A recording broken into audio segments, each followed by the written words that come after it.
가격과 가치의 괴리를 메우는 투자를 촉발하는 새로운 변수가 하나 생겼죠. 그런 게 저는 투자가 아닌가, 지금 해야 될 투자가 아닌가. 저의 포트폴리오도 그렇게 되어 있습니다.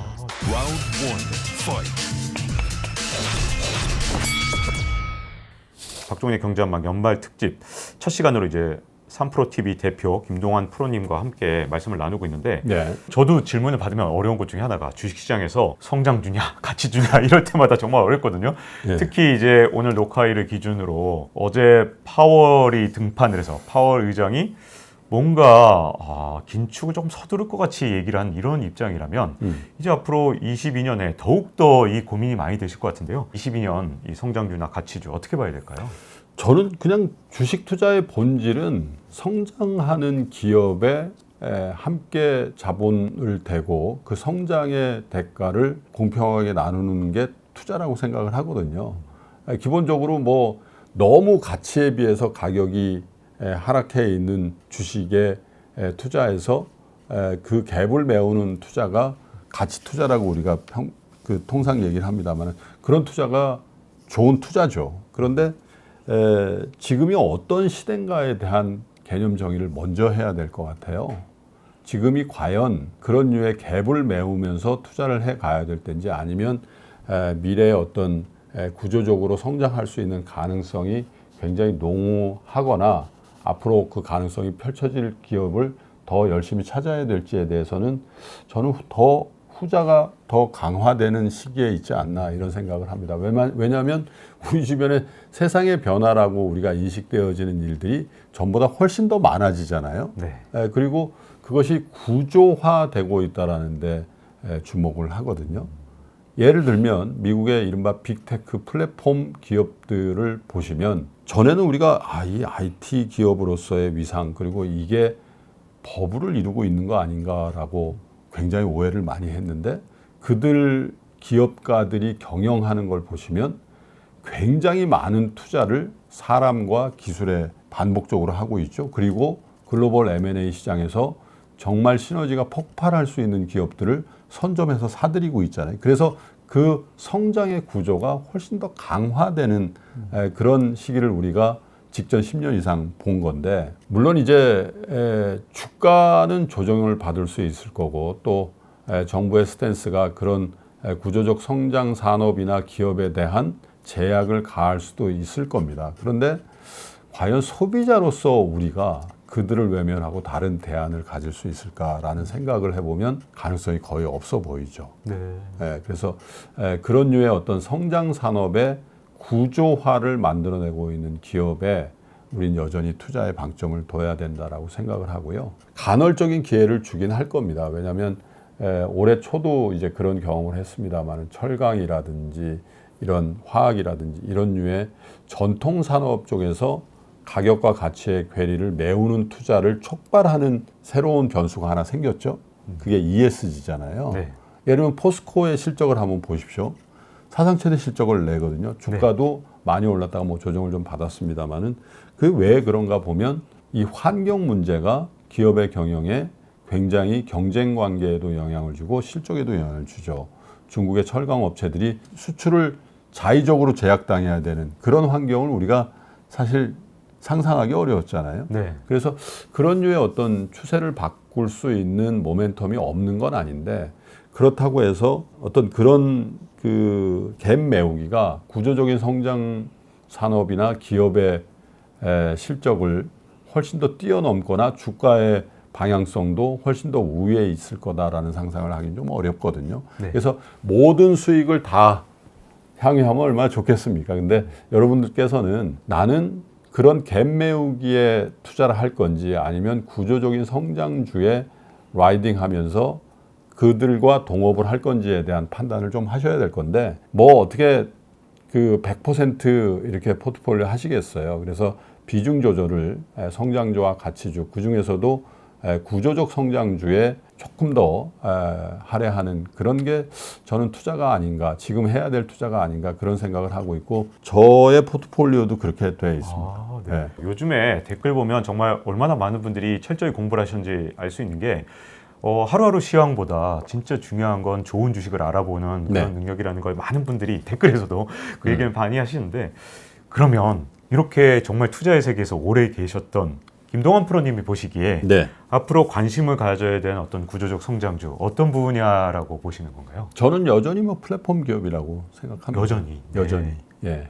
왜냐하면 저희들도 뭐 미디어도 만들어 보고 뭐 컨텐츠를 만들어 봅니다만은 그 비즈니스 내에서의 플랫폼을 형성한다는 것 자체가 얼마나 어려운 일인지를 알게 되고요. 또 강한 플랫폼을 형성한 기업들이 할 수 있는 일이 종류가 얼마나 다양한지에 대해서 굉장히 실감하잖아요. 그래서 물론 이제 그게 이제 과점의 문제도 있고 또 우리가 경험했듯이 일부 하지 말아야 될 비즈니스 영역까지도 진출하는 부작용을 우리가 보고 있지요. 그런데 그들이 그게 그 생산성이라는 측면, 효율성이라는 측면에서 있으니까 거기에 진출하는 거거든요. 물론 그런 부분을 제도적으로 좀 자제케 하고 이런 것들을 해야 된다라고 생각을 하는데, 기본적으로 글로벌 시장에서 과점을 형성하고 있는 플랫폼 기업들이 정말 글로벌 공조를 통해서 제지당할 수 있을까요? 굉장히 어려웠고. 미국에서 과점 문제, 독과점 문제에 대해서 잣대를 들이댈 수는 있지만 미국의 정치 리더십들이 그들 기업이 해외에서 그런 재단을 당하는 걸 환영하겠냐 이거죠. 쉽게 잘 봐줄 것 같지 않습니다. 뭔가 좀 힘을 사용해서라도. 그래서 정말 세계적인 퀄리티 있는 인재들이 있고 자본이 있고 플랫폼이 있기 때문에 그 추세가 금방 꺾일 거다. 물론 주식은 조정을 받을 수 있는데 그 산업 내의 플레이어로서의 그들 기업의 어떤 성장의 궤적이 올해까지 하고 끝날 것이다라는 상상을 어떤 이유로도 할 수 있는 이유와 명분을 잘 못 찾겠어요. 그래서 뭐 민주당 정부가 들어와서 독과점 문제를 건드릴 것이다. 뭐 그런 얘기. 벌써 1년 동안 지났는데 뭐 그런 움직임이 있습니까? 더군다나 지지율까지 떨어져서 더욱더 못 건드릴 것 같습니다. 그래서 모르겠습니다. 이제 그런 추세가 뭐 언젠가는 주가로는 큰 조정이 있을 수도 있겠습니다만은 그 산업의 영역에서 또 구축하고 있는 플랫폼 기업으로서의 위상을 우리가 갑작스러운 어떤 변화를 예상하는 건 좀 스스로 생각하는데 좀 무모한 거 아닌가 그런 생각을 합니다. 우리가 예전에는 제품을 미국산을 많이 썼죠. 미제라는 얘기를 우리가 흔히 하고 요즘에 미제라는 얘기를 하면 제가 굉장히 오래전 얘기 같습니다. 근데 사실은 우리가 쓰는 제품은 메드인 뭐 차이나나 메드인 베트남이나 뭐 메드인 코리아가 대부분 많습니다만은 그 제품을 소비하는 경로, 통로는 대부분 미국 기업이죠. 그게 참 무서운 변화잖아요. 근데 그 제품을 구성하는 것 중에 뭐 재료비도 있고 인건비도 있습니다만은 그것과 관계없이 무서운 힘을 가진 이런 플랫폼을 형성하고 있는 그런 기업들에 대한 주의를 늦춰서는 안 된다 이렇게 생각을 합니다. 근데 이제 최근에 플랫폼에 대해서 관심을 갖고 보다 보니까 뭐 별것들이 다 나오더라고요. 이제 플랫폼이 블록체인 기술로 바뀐다는 얘기도 있고, 뭐 심지어 또 이제 새로운 산업의 메타버스 얘기도 나오고, 또 NFT 이건 또 뭐야 도대체, 그러면서 대체 불가능 토큰이라는 게 과연 진짜 세상을 바꿀 건지도 궁금하고, 이런 새로 나온 것들 나올 때마다 이거 철저히 공부해서 계속 따라가야 되는 건지, 이런 어떤 새로운 시장과 새로운 가능성에 대해서는 어떤 태도를 취해야 될까요? 매우 호방한 자세를 취해야 된다고 봅니다. 호방한 자세. 오픈 마인드로. 어디서 저도 한번 본 글인데요. 어떤 분의 아버님이 우리가 PC가 처음 나왔을 때 굉장히 그 연세도 있으시고 공직에 계신 본인의 아버님 얘기인데 기억하세요 혹시? 전유성처럼 뭐 기억납니다. 책 있었죠. 몇 주 따라하면 PC 뭐 그런 책을 50대 있었죠. 아버님이 사와가지고 그 PC를 사다 놓고 뚝딱뚝딱 그 모습을 보고 자랐대요. 그런데 지금 생각해 보면 그 무렵에도 아마 이런 세상의 변화를 주도하고 선도하는 어떤 기업이나 어떤 제품에 대한 그 태도는 굉장히 판이했을 거예요. 여전히 계산기가 편하지, 여전히 주판이 편하지 하는 분들도 있었고, PC, 퍼스널 컴퓨터를 내 삶의 일부로 채용해야 되겠다라고 생각하고 실행에 옮긴 분이 있죠. 근데 굉장한 아마 차이가 났을 거고 그 차이는 그 제가 말씀드린 그 분에게 유전돼요. 네. 예, 우리가 어떻게 새로운 조류에 대해서 태도를 보이냐는 우리의 넥스트 제너레이션, 우리 아이들에게도 유전되거든요. 네. 예, 그래서 메타버스라든지 NFT가 우리에게 수익을 줄 건지는 정확히 모르겠어요. 그런데 그걸 모르는 상황이라고 해서 그냥 도외시하라는 말씀이 아니라 일단 들어가 보셔야 된다는 거죠. 돈을 가지고 하시라는 말씀이 아니라 그 세계가 우리에게 기회를 줄 것인지에 대해서 우리가 주체적으로 분석하고 판별해낼 수 있는 정도까지는 노력을 해야 된다는 거죠. 왜냐하면 큰 변화일 수 있잖아요. 세계 최고의 관계망, SNS 기업인 페이스북이 어쨌든 뭐 이유가 꼭 그것만 있는 건 아닙니다만은 회사 이름을 메타로 바꾸잖아요. 네. 진짜 깜짝 놀랐습니다. 네, 회사 이름만 바꾼 게 아니라 그쪽의 인력을 10,000명 이상 채용하는 계획을 내잖아요. 네. 투자 규모도 엄청났고요. 진짜. 고민이 있었겠죠. 네. 그렇잖아요. 그러면 그 큰 기업에서 그런 정도의 고민을 하고 방향을 잡았으면 뭔가 이유가 있을 거라고 그냥 편하게 생각하시고 공부를 하셔야 된다는 거죠. 그래서 모르겠습니다. 이게 버블을 만들 수도 있고 이걸 투자해서 큰 손해를 보실 수도 있어요. 그러나 그럴 거라고 단정하고 이런 류의 새로운 변화에 대해서 문을 닫아버리면 굉장한 기회비용을 지불해야 될 수도 있죠. 네. 아마 투자를 오래 한 분들일수록 힘드실 거예요. 네. 그죠? 그렇죠. 바이오를 한번 예를 들어볼까요? 제 주변에요. 투자 오래 한 분들 중에 바이오 산업에 투자한 사람들이 그렇게 많지 않아요. 네. 실제로. 표적 항암제, 뭐 그게 뭐 무슨 파이프라인이고 굉장히 어려워 보이거든요. 근데 투자를 처음 하신 분들이거나 젊은 분들 중에는 뭐 구글이나 이런 걸 통해서 그런 자료들을 계속 습득하고 공부를 해보고 물론 이제 바이오 주가가 부침이 있었습니다만은 적어도 10년 연간의 바이오 투자를 적극적으로 한 분과 그렇지 않은 분의 퍼포먼스 굉장히 다를 수 있죠. 네. 그리고 아마 지금 또 새롭게 우리 곁으로 오고 있는 이 메타버스나 NFT 같은 새로운 조류가 이게 6개월짜리인지 1년짜리인지 이걸 분별해 보시고 이게 정말 큰 변화라고 생각하면 뭐 투자의 관점에서도 비교적 오픈 마인드로 접근해 보시는 게 좋지 않겠나 그런 생각을 해봅니다. 국민 경제 대표 채널이라고 할 수 있는 네. 3프로 TV 그리고 저희 박종원의 경제 한방에도 이렇게 많은 분들이 이제 관심을 가져주시는데요. 정보가 많은 게 이제 유튜브를 통해서 유통되다 보니까 이 유튜브 사용 설명서, 특히 경제 전문 유튜브를 이렇게 활용하면 정말 효과적으로 투자에 활용할 수 있다. 이걸 아무래도 가장 오랜 경험을 갖고 계시니까 제일 잘하실 것 같아요. 어떻게 하면 좋을까요? 시청자분께서. 글쎄요. 너무 많아져가지고 이제 훨씬 더 힘들게 되신 거죠. 그래서 이제 많다는 얘기는 좋은 것도 있고 그렇지 않은 것도 생겼다라는 얘기일 수도 있죠. 근데 제가 뭐 가장 먼저 한 사람 중에 하나로서 또 구독자가 가장 많은 채널의 운영자로서 말씀드리기 굉장히 조심스러운 부분이 있는데 조금 조심하셔야 될 콘텐츠나 채널의 공통점을 몇 가지 말씀드릴게요. 단정하는 겁니다. 어떤 형태로 이거 사라, 이거 팔아라 이렇게 단정하는 채널은 좀 조심하시는 게 좋습니다. 왜냐하면 사라 팔아라 해서 맞출 수도 있는데 틀렸을 때의 그 후유증을 우리가 공유하지 않거든요.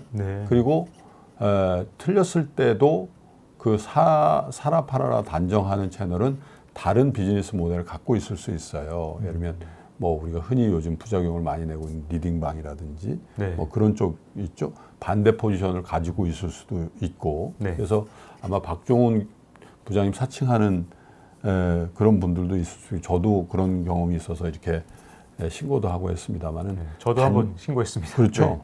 단정하는 채널은 좀 조심하시는 게 좋겠다 이런 생각을 해보고요. 썸네일이라든지 타이틀이 너무 화려하거나 자극적인 거는 조금 조심하는 게 좋겠다. 뭐 그럴 수도 있어요. 저희들도 유혹을 많이 느끼거든요. 야, 썸네일을 어떻게 좀 자극적으로 뽑으면 구독자가 늘지 않을까? 조회수가 늘지 않을까? 그런데 그거요. 365일 동안 할 수가 없어요. 그렇게 하면 구독자 혹은 시청자들이 알게 되거든요. 그럼에도 불구하고 여러분께 권하고 싶은 거는 썸네일이나 그 타이틀이 너무 자극적인 것들은 조금 조심하시는 게 좋고 네. 세 번째 꼭 여러분께 그 권하고 싶은 거는 너무 의존적이지 않으셔야 됩니다. 네. 왜냐하면 그 채널 하나 혹은 나의 성향에 맞거나 내가 신뢰하는 어떤 유튜버 한 명 네. 이분들에 대한 너무 과도한 의존은요 치명적인 실수를 왜냐하면 그분이 선의를 가지고 했던 그렇지 않든 간에 틀릴 수 있거든요. 네. 근데 여기에 대한 너무 맹목적인 기대나 신뢰가 우리 투자에 굉장히 치명적인 실수를 초래할 수도 있거든요. 그래서 네. 내가 신뢰하고 내가 애정이 있고 내가 의지가 되는 채널을 보십시오. 그런데 어느 정도 수준이 된다라고 여러분들이 생각하는 채널 중에 왠지 신뢰가 안 가고 왠지 나하고는 방향성이 틀린데 이런 채널도 제가 유튜브를 말씀드려서 그렇습니다. 꼭 유튜브뿐만 아니라 다른 방송, 신문 혹은 다른 매체도 마찬가지인데 절대적인 균형 5대5가 힘드시다면 8대2, 7대3이라도 밸런스를 좀 맞춰주시는 노력을 함께 해주시면 좋겠다 이런 권유를 드리겠습니다. 네. 이제 2022년을 이제 곧 앞두고 있는데 마지막으로 2022년에 이런 방식의 투자만은 주의해야 된다 이런 것들이 있다면 어떤 게 있을까요? 2022년만 해당되는 일은 아닐 겁니다. 네. 항상 말씀드리는 건데 따라가시면 안 됩니다. 네. 정말 빨리빨리 변하는 장세일 가능성이 많거든요. 네. 지금도 우리가 그걸 경험하는데 그거를 먼저 가서 길목을 지키거나 아니면 여러분들의 투자의 스펙트럼을 좀 좁혀놓고서 나는 이런 류의 투자를 할 거야라고 하셔야지 어떤 테마들, 어떤 유행하는 주식들을 계속 뒤를 따라다니기 시작하시면 네. 아마 여러분 투자에도 지치실 거고 여러분들의 계좌도 좋아지지 않으실 가능성이 있어 결국은 나하고 투자는 맞지 않다라는 어떤 그런 단정을 하시고 투자의 세계를 떠나시게 될 가능성이 많으시거든요. 네. 따라다니지 않으려면 어떻게 해야 되나요, 여러분? 신중하게 사셔야 돼요. 네. 그리고 더 신중하게 파셔야 됩니다. 네. 자주 팔기 때문에 자주 사시는 거거든요. 네. 그렇잖아요. 네. 그래서 여러분들이 왜 매도를 해야 되는지에 대해서 매도 버튼을 누를 때 꼭 적어도 5분은 한번 생각해 보십시오. 근데 대부분의 경우는 불안해서 네. 혹은 이거라도 좀 챙겨야 될 것 같아서 매도를 하시잖아요. 네. 근데 그런 잦은 매도를 하시면 신중치 않게 주식을 사시게 될 겁니다, 아마. 네. 그리고 그런 주식을 사기 위해서 매도를 하시는 경우들도 많고요. 그래서 2022년은 매도를 여러분들의 어떻게 보면 감정의 흐름 그리고 본능 이런 것들에 의해서 매도하는 그런 기회를 여러분들의 이성이나 여러분들의 투자의 역량으로 좀 제어해보는 그런 한 해로 삼아보시면 아마도 여러분들은 훨씬 더 신중한 투자자가 네. 돼 계시지 않겠나. 어쩔 때는 탁 전광석화처럼 매매를 한 옆자리에 있는 동료가 부러워 보이시지만요. 네. 결국은 투자는 조금 느리게 그리고 훨씬 더 신중하게 이어가시는 게 궁극적으로 투자의 세계에서 최종 승자가 되시는 길이다. 이 당부를 끝으로 꼭 드려보고 싶습니다. 2022년에도 여러분 어쨌든 환경의 변화에 관계없이 투자의 세계에서 최종 승자가 되셔서 꼭 부자가 되시기를 기원 드리겠습니다. 와, 마지막까지 이렇게 덕담까지 해주시고요. 네. 박종의 경제한방 연말 특집 첫 손님으로 모셨던 3프로 TV 대표이자 김동환 프로님 이렇게 모셔서 오늘 정말 좋은 말씀 들었습니다. 감사합니다. 이런저런 얘기를 했는데 도움이 되셨는지 모르겠습니다. 정말 이 투자에 어떻게 보면 뼈대가 네. 되는 말씀 아마 많이 들으셨을 것 같아요. 네. 이렇게 나와주셔서 감사드립니다. 네, 고맙습니다. 자, 잊지 말고 좋아요, 구독 눌러주시고요. 다음 시간에 뵙도록 하겠습니다. 감사합니다. Round one, fight.